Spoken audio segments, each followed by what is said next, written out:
युधिष्ठिर कहने लगे कि हे भगवन, ज्येष्ठ कृष्ण एकादशी का क्या नाम है तथा उसका माहात्म्य क्या है, सो कृपा कर कहिए। भगवान श्री कृष्ण कहने लगे कि हे राजन, यह एकादशी अचला तथा अपरा दो नामों से जानी जाती है।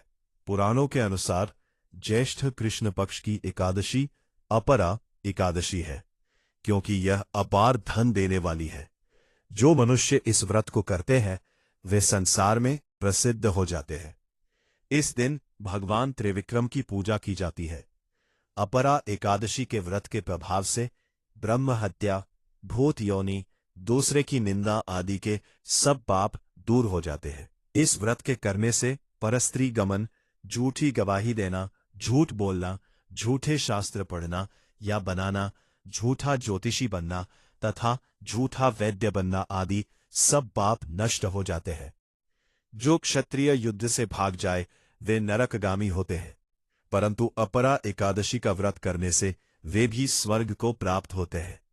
जो शिष्य गुरु से शिक्षा ग्रहण करते हैं फिर उनकी निंदा करते हैं वे अवश्य नरक में पड़ते हैं, मगर अपरा एकादशी का व्रत करने से वे भी इस पाप से मुक्त हो जाते हैं।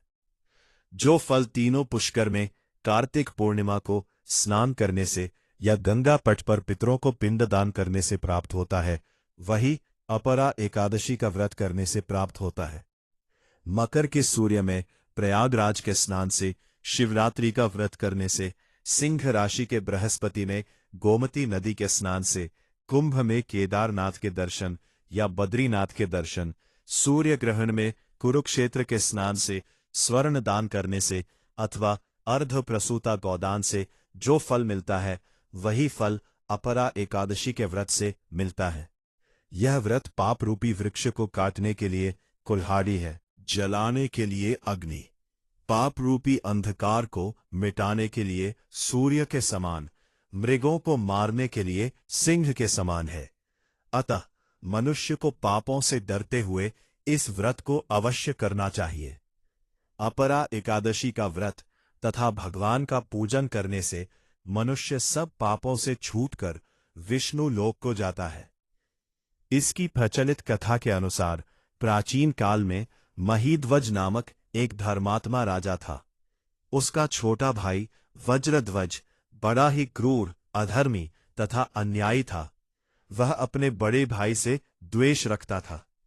उस पापी ने एक दिन रात्रि में अपने बड़े भाई की हत्या करके उसकी देह को एक जंगली पीपल के नीचे गाड़ दिया।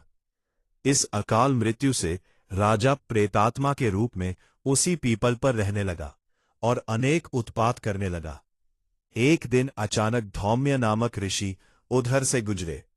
उन्होंने प्रेत को देखा और तपोबल से उसके अतीत को जान लिया।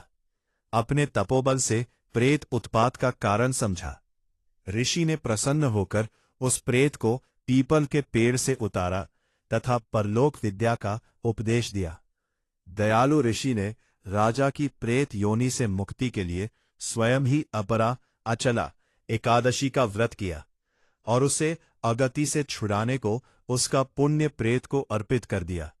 इस पुण्य के प्रभाव से राजा की प्रेत योनि से मुक्ति हो गई। वह ऋषि को धन्यवाद देता हुआ दिव्य देह धारण कर पुष्पक विमान में बैठकर स्वर्ग को चला गया।